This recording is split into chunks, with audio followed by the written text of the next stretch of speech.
Now starting us off at number 10 is the search for Mickey Mouse. Now, this project was a pretty big deal since it was meant to celebrate Mickey Mouse's 75th anniversary, so I thought it was only fitting that I started with this one. So the plot was meant to follow all the original characters like Minnie Mouse, Donald Duck, Goofy, and Basil of Baker Street. I don't know why Daisy Duck got cut from the squad, but evidently she did. That's a bit savage. Now the movie would follow the group on their quest for finding Mickey, and while on the adventure they were going to run into a bunch of different Disney characters like Peter Pan, Aladdin, Alice, etc. Now how boss would this film have been? Cameos from everyone. But apparently the reason the project got cancelled was due to lack of ideas. The writers were finding it really hard to think of an interesting story that made sense whilst integrating all the character cameos. Honestly, good plot or not, I feel like people would have eaten up a movie with that many cameos and they should have just made it anyway. Coming in at number 9 is Yellow Submarine. Now this one may seem familiar since a little known band called the Beatles made a song of the same name as well as a movie. The original animation came out back in 1968 and the plot centers around a music-loving underwater place called Pepperland. It's home to Sgt. Pepper's Lonely Hearts Club Band, and the whole town comes under attack from the music-hating Blue Meanies. Thus the protagonist goes on an adventure to enlist the help of the 4 members and bring them back to Pepperland. That was a very general summary of the film. I just wanted you guys to know what happened in it because I sure as shit did not know. So Disney wanted to create a remake of the movie, but there was a slight problem. The original was super trippy to the point it actually really terrified kids, and the concept art for the remake would have had the same effect. Robert Zemeckis was one of the creators of the remake, but since the movie Mars Needs Moms tanked, which he also created, he was given no artistic freedom after that. Now the effects of the movie were going to use stop motion technology like the Polar Express for example, but the whole project just got shelved for being too dark. At number 8 we have Disney's America. So back in the early 90s, Disney planned on building this theme park near Haymarket, Virginia. It was meant to showcase the history of the US and it was meant to have thousands of hotel rooms and housing, 9 themed areas, and 2 million square feet just for retail.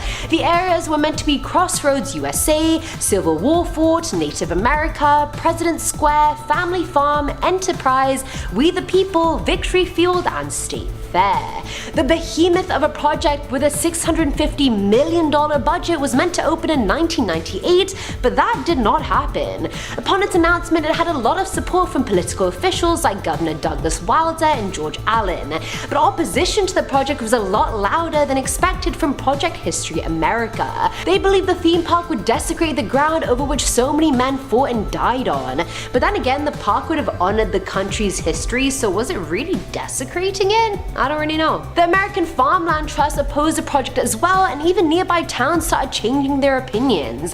By 1994, Disney announced they would not build the park, and that was the end of that. Filling at number 7 slot is Gigantic. So I love how Disney takes all these old fairy tales and modernizes them for our time. For example, tales like Snow Queen aren't even recognized anymore despite that being the premise for Frozen. Now Gigantic was an animated movie project of Jack and the Beanstalk, which I'm only now realizing there isn't a Disney movie for. Is there? There isn't. Now the plot was set during the age of exploration in Spain and was gonna revolve around Jack and his friendship with 11-year-old giant Irma. And she would have apparently been such a character. She was described as feisty, fiery, and a lot to control. Unfortunately, no matter how good the idea is, sometimes things just don't work out, and that was the case for Gigantic. Disney and Pixar's president Ed Catmull announced the project was being shelved for now, and I mean there could be a chance it makes a comeback in the future, who knows. The artwork for the film was actually super cute, so I really hope it does come back off the shelf. Now number 6 is Lafitte's Island. So this project was going to be a makeover of the Tom Sawyer Island located in Disneyland, and how they were going to do that was by basing it on the pirate Jean Lafitte. Parkgoers would go into Lafitte's crypt, which would have been in a graveyard right opposite the haunted mansion. From there you would go through a catacomb themed tunnel network under the river to the island. The tunnels would have things like Lafitte's treasure vault and numerous shipwrecks. The reason for the project being abandoned was never made public, but the project did inspire the actual pirate's lair that did come to fruition. Coming in at number 5 is Mort. I feel like out of everything on this list, this one hurt me the most. So this movie would have been based on the 4th Discworld book Mort by Terry Pratchett. The plot focuses on the character of Mort, who goes on to become Death's apprentice, which isn't hard to gather if you know what the title is, Mort. Mort equals dead, it's only fitting. Now on the first mission, Mort ends up messing with everything including the fabric of time when he stops the death of a specific princess. The little concept art I've seen of the movie just looks morbid and dark in the perfect way, you know, like it's not too depressing that I can't watch it, it's just nice and gothic. It's not super clear why the project got shelved, but an artist on the movie called Sue Nicholas shared it was something to do with the rights of the novel. Apparently Disney just couldn't attain the rights to do the movie, so they obviously didn't. And number 4 is Roger Rabbit's Hollywood. I may get a lot of slack for this in the comments, but am I the only one that wasn't really into the whole Roger Rabbit universe? Like, I know it's a cult classic and whatnot, but I just wasn't interested, I didn't care. So Disney wanted to extend Sunset Boulevard and build Roger Rabbit's Hollywood because the movie had just come out. The project was gonna have a red car trolley going up and down the street, dropping off people at a Maroon Studios replica. Now that bit would have been located where Rock and Roller Coaster starring Aerosmith is today. The area would have had 3 attractions: Baby Herman's Runaway Baby Buggy, Toontown Trolley, and of course Benny the Cab, but the cab later became Roger Rabbit's cartoon spin. Spielberg's company Amblin and Disney were both in a bit of a legal dispute over using the character in film, and by 1992 all future attractions were put on hold. But I mean, we still got the red trolley in Disney's California Adventure, so I mean, you know, you win some, you lose some. Filling at number 3 slot is Newt. This one is actually so cute and I feel like it would have done really well, so it's annoying it never got made. So Newt's plot revolved around the last male and female blue-footed newts in the world. The world, as well as science and man, forces the two together so they don't die out altogether. Now initially the newts hate each other, but then they eventually come together in the end because they have to since it's a Disney movie. And I know what you're thinking, this sounds very similar to the plot for Rio, and you are 100% correct, but then again, wasn't Ants very similar to A Bug's Life? It's not like they haven't done it before. Either way, the creator of Up took the project and shelved it for his own idea, which is what ended up being Inside Out. And that movie made me cry, so I honestly don't even mind, that was a very good movie. But not to fret, because the abandoned project still makes its way into Disney films via Easter eggs. For example, in Toy Story there's a sign in Andy's room that says Newt Crossing. Cute. Now number 2 is the Enchanted Snow Palace. So this wintry project was scheduled to be a dark ride at Fantasyland within Disneyland. A dark ride is one of those rides where you board those indoor ghost trains that take you throughout the ride. Now Mark Davis designed the project as a boat ride going along on a river of melting ice. You would go past scenes of Arctic wildlife, all while being under the northern lights, which has always been a dream of mine. When I was little, I wanted my honeymoon to be somewhere where I could see the northern lights, and then obviously I grew up, but I still really want to see them. Anyway, the ride would eventually take you into this land filled with snow giants and frost fairies known as the realm of the Snow Queen. The concept art of the ride was insane, but it was eventually scrapped, but it did serve as inspiration for the Frozen Ever After ride at the Norway Pavilion during the World Showcase at Epcot. And finally, at number 1 is the Aristocats 2. Hello! Am I the only one who's truly appalled and very angry that they never made the Aristocats 2? Who doesn't want to watch the sequel of a cat movie? It'd be great. And yes, I know I'm 100% biased, I don't even care. So the movie was gonna focus on Marie, the adorable white pink ribboned kitten from the first one who looks a lot like my own cat, so obviously I'm in love. Now the plot was gonna feature some adventure by having the cats go against a jewel thief on a cruise ship. To make it a bit more interesting, they were gonna have a love interest for Maria on the ship as well, and they would have fallen in love as the ship went from France to Scotland, Spain, and then England. Despite how well the first movie did, Disney was worried they had come up with the plot for the sequel way too quickly, and considering how badly The Fox and the Hound 2 did, they were in no rush for another failure of a sequel. Please release it, it'll be so good. Kicking off the list at number 10, The Whispering Statue. Well, this doesn't sound terrifying at all. Okay. Over at Disneyland, Florida, there's a bronze statue of Goofy. He's 10 feet tall, he's shiny, he's sitting in the sun all day long, so he's probably boiling hot to touch. Well, rumor has it, if you sit next to Goofy on that bench for long enough, the guy might start whispering sweet nothings in your magic Mickey Mouse ears that you bought for $79. This statue can be found near the Lady and the Tramp restaurant over in Tonystown. Number 9. Caution, do not pull rope. Do not pull the rope. don't do it. Normally when we see a sign that tells us not to do something, we listen, especially if it's near Indiana Jones Adventure Ride at Disneyland, Florida. You don't want to be running away from any rolling boulders, you know what I mean? Can't be poking around ancient cursed artifacts, my friend. This one's waiting for you in the queue area, so next time you're in line and you're bored out of your mind, maybe do pull a rope or two, see what happens. After the first tug, you'll hear a voice. A nearby excavator will tell you to cut it out. It's kind of funny, whatever. If you pull it a second time, you'll hear loud noises, crashes, and a big bang. It's actually pretty alarming. Apparently it scares a lot of kids, which is pretty fun. And it's all your fault. That's right, all because you pulled that rope. Better keep that line moving. Sounds like a heap of hurt waiting for you. Number 8. Musical manholes. Disneyland is full of magic. There's animatronics that move on their own, statues that whisper in your ears when you don't expect it. There's music in the air and also in the ground, apparently. In Disneyland Florida's Toontown, there's a big fountain with Mickey leading an orchestra. Now these instruments aren't doing much, that is, until you stand on a tune hole cover. That's when corresponding instruments start to fire up. So if you have enough friends or family members, you could start an entire orchestra for guests at the park, and they would have no idea it's because of you and your tune manhole cover. There's probably many of you who don't know this and accidentally stepped on a tuba cover. You're like, what was that?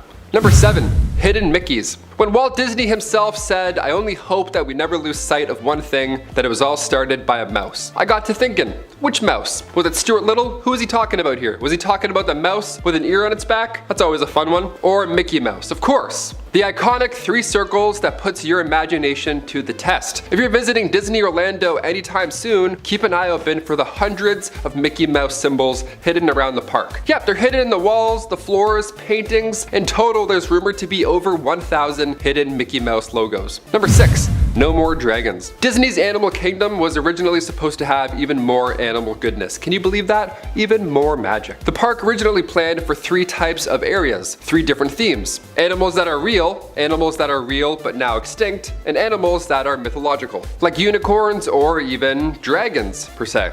Evidence of this can be found looking directly at you when you enter the park. Right in the Animal Kingdom sign, in front of the park, you can see a dragon, representing the never finished Beastly Kingdom. That'd have been a lot of fun, Beastly Kingdom. You're like, is it real? I don't think it's real. Number 5, Cinderella's Suite. Cinderella's castle at Disney World is the main attraction. Without that castle, it would just be a regular theme park. Of course, the castle is a smaller scale than a real medieval one, obviously, so it's a surprise to find out that there's actually a real hidden suite in that castle. And yes, it's quite magical. To get there, you'll need to take a pumpkin carriage elevator. How magical is that? And then in the actual suite, you'll find 2 beds and a pull-out couch. Yeah, nothing more enchanting than a pull-out couch. That's fun. That'll probably be mine if I went with friends, for sure. There's stained glass windows, a fireplace to keep you warm in Orlando, Florida. But I almost forgot the most important detail. You need to be invited, of course. You can't just waltz in there. It's not an Airbnb. Get out of here. You have to win a contest in order to even get in the building. To be honest, I don't think I'd want to spend the night here. It doesn't look cozy at all. Looks kind of scary and boring. Pull-out couches? Also, no way. Number 4, underground tunnels. In a place like Disney, there has to be room for employees to take a breather, right? That much time in character, all those high fives. I get it. I've done mascot work for a theme park. It's hot, it's sweaty, it's a lot of yuck going on inside that mask, right? It's not the easiest job. But they're human too. They need to take breaks, they need to clock in and clock out. Where does that magic happen? Well, this needs to be away from the public eye, right? You can't have people watch as Mickey takes his head off to go for a smoke. No way, obviously. So instead, Disney has hidden underground tunnels to move around the park without worrying about staying in character or getting caught in large crowds. During the early park days, Walt Disney himself saw a cowboy from Frontierland walk through Tomorrowland to get to his post. And it just didn't make any sense, you know? It took the magic out of the air. More than fair. So in turn, he made 392,000 square feet of underground tunnels, and that ought to do the trick. Yeah, and also, yes, they look creepy. There's zero magic in these tunnels. Number 3, teacups. The teacup ride is one of the best hidden gems in the park. The Fantasyland Spin Fest is worth waiting for if you know which cups to run for. And yes, it turns out it does matter. You always see kids running, you're like, does it matter? They're all the same. No, it definitely does matter. I was wrong my whole life. There's 18 teacups in total, and the speeds all vary. Here's a hot tip. The orange teacup with diamonds and the purple teacup, they go the fastest. All right, so pass that on. Pass it on to your family and friends. There you go. There's 2 teacups with hearts, and yes, they might be lovely, but these ones are the slower teacups. So if your date is like, oh, these ones look romantic, don't do it, okay? We gotta go to this one. We gotta go fast today. We gotta whip. That wheel in the center, We're not here for fun, okay? We're here for speed. We're clocking in numbers today. We're hitting G-forces. Number 2, family of the day. If you're a family of early birds and you also love waiting outside of amusement parks, well, have I got the place for you, my friends? Here we go. Every morning there's a loud opening ceremony known as the rope drop. This happens when the park first opens, right in the morning. The only way to get picked, according to insiders, is to have matching Disney gear and to arrive early and show energy. Nice. So no crying at 7 a.m., okay? This is Disneyland, okay? This is magical. Don't ruin our day. The family gets a tour of Main Street before it opens to the general public, and you get to walk around with Mickey and the gang all the way to the Magic Kingdom train station. And then they get to see the morning crowd all arrive and gather below. Major Willy Wonka vibes going on with this one. I don't know if I'd want a morning tour with all the mascots as they're waking up, yawning, giving me high fives. I'm all set. And finally, number 1, the spitting camel. If you thought Gold-Tooth Goofy was fascinating, well, buckle up, Imagineers. In 2019, this secret location was actually removed. And honestly, good thing. Gone, but certainly not forgotten. That's why I'm here. Since 2001, the grounds of Magic Carpets of Aladdin were refreshing, to say the least. In Adventureland and Magic Kingdom, you'd be walking near the attraction when all of a sudden water would hit you in the face from somewhere. From something. Yeah, it turns out that camel that sits in front of the ride, he would sometimes squirt water out of its mouth randomly into some poor soul's retina. How lovely is that? Yeah, some lukewarm Florida pipe water hitting you directly in the pupil. How magical is that? There you go, grab a hat on the way out. As of 2019, the spitting camel has since been removed, but fear not, there's still the other camel. Let's just hope this one doesn't gain the ability to, project swamp water at passerbyers. That would be nice if it just stayed put. Starting us off at number 10 is Fire Mountain. In the mid-90s, Fire Mountain was an unbuilt roller coaster that park officials were considering adding to the Adventureland area of the Magic Kingdom. The ride was based on the film Atlantis: The Lost Empire and would have taken park goers to an active volcano located between Splash Mountain and Pirates of the Caribbean. The story of the ride was set in 1916. Preston Whitmore is trying to make Atlantis' existence public and starts offering expeditions to visitors. The vehicles they're in are forced to unexpectedly take a detour through the volcano.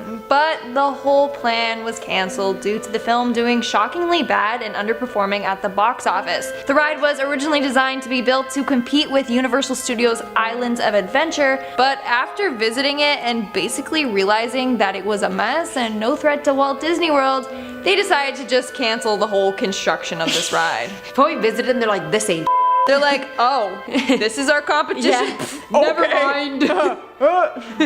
In our 9th spot, we have The Nightmare Before Christmas. I am disappointed that this project never got finished because I'm a huge fan of The Nightmare Before Christmas and Jack Skellington. It's just a classic movie. Is it a movie to watch during Halloween? Is it a movie to watch during Christmas? The answer is, it's a movie to watch during both of my favorite holidays. Like, that's amazing. But anyways, The Nightmare Before Christmas ride was going to be built beside the evil It's a Small World ride at Disneyland. Seriously, that ride is cursed or something. It was going to have guests in a flying coffin help Jack save Christmas.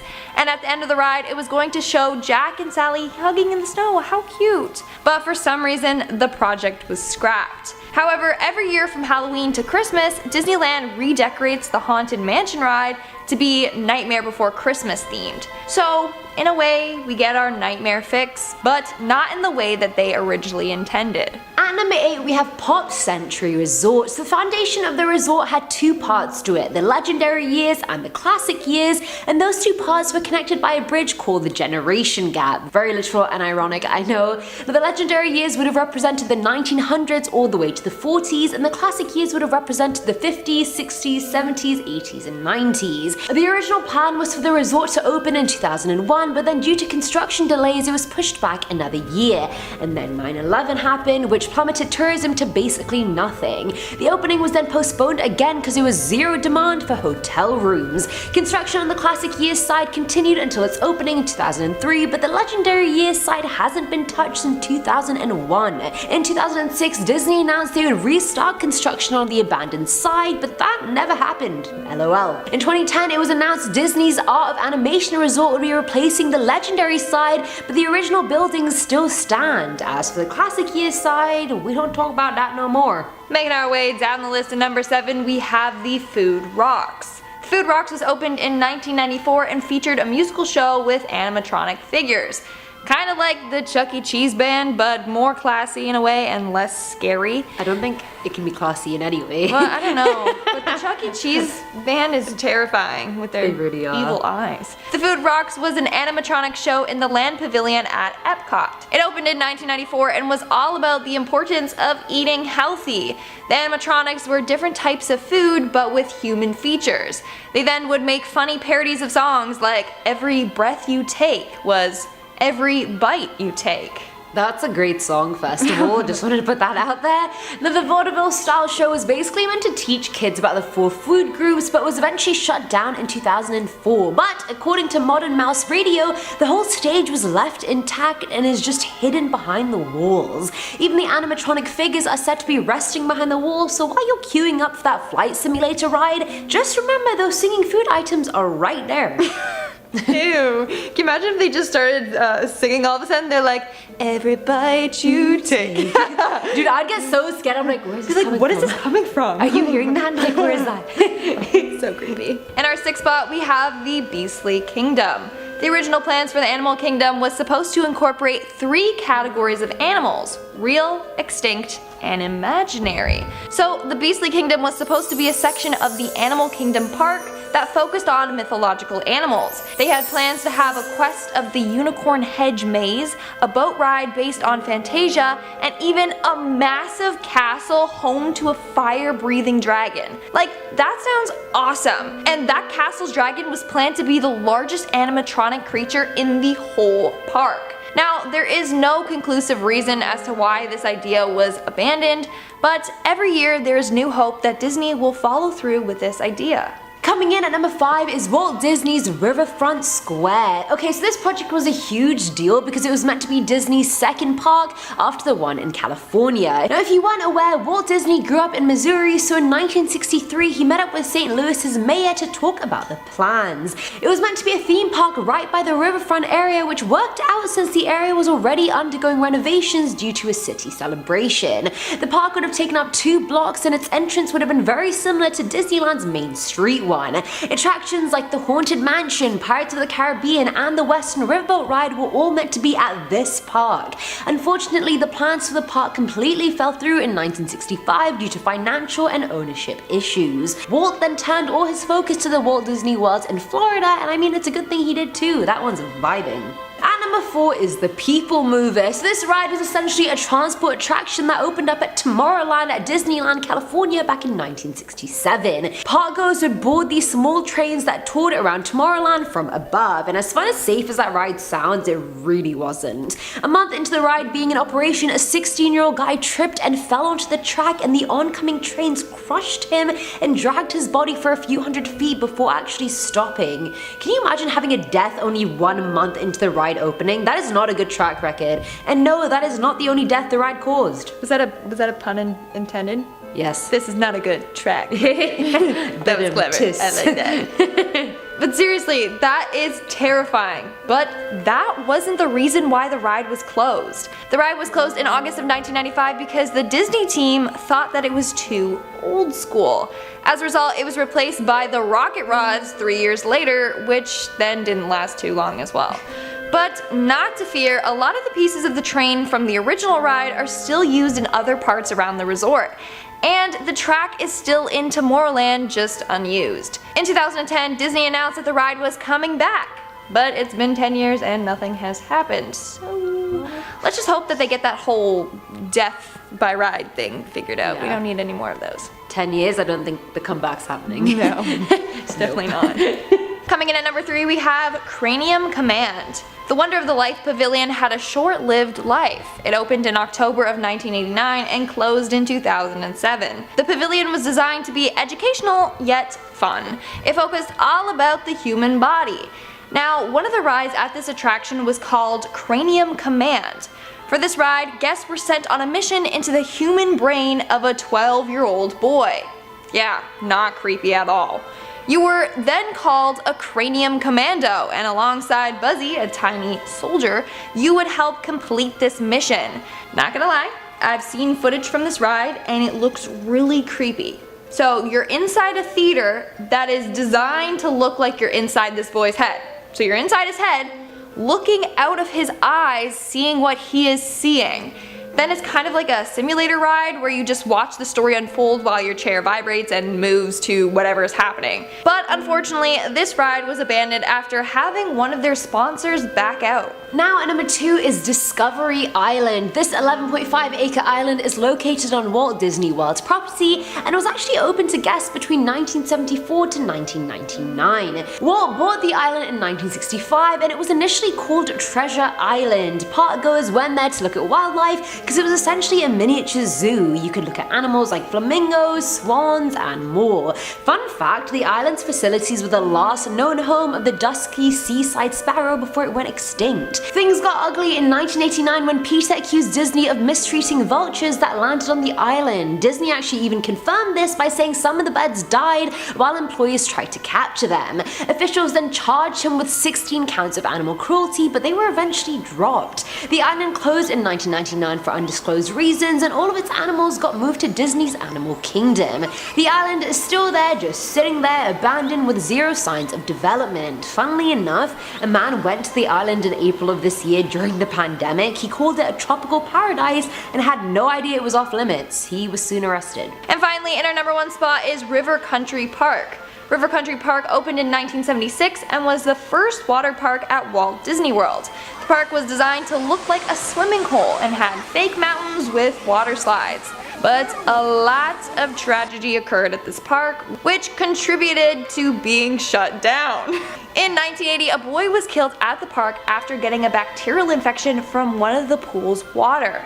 The bacteria attacked his brain and nervous system, which then killed him. I was smiling all throughout she was talking about that death. I wasn't smiling at the death, I was just smiling at something Lindsay did beforehand. I was some sadistic fool. Either way, I digress. Then, just 2 years later, another boy passed away at the park. Sadly, he drowned after coming off of one of the water slides. Like, surely after the first death, they would have improved things, you know, installed more safety measures, at least something. I guess not, because then in 1989, another boy drowned there. What's creepy is that their advertisements read, "Bring a swimsuit and a smile.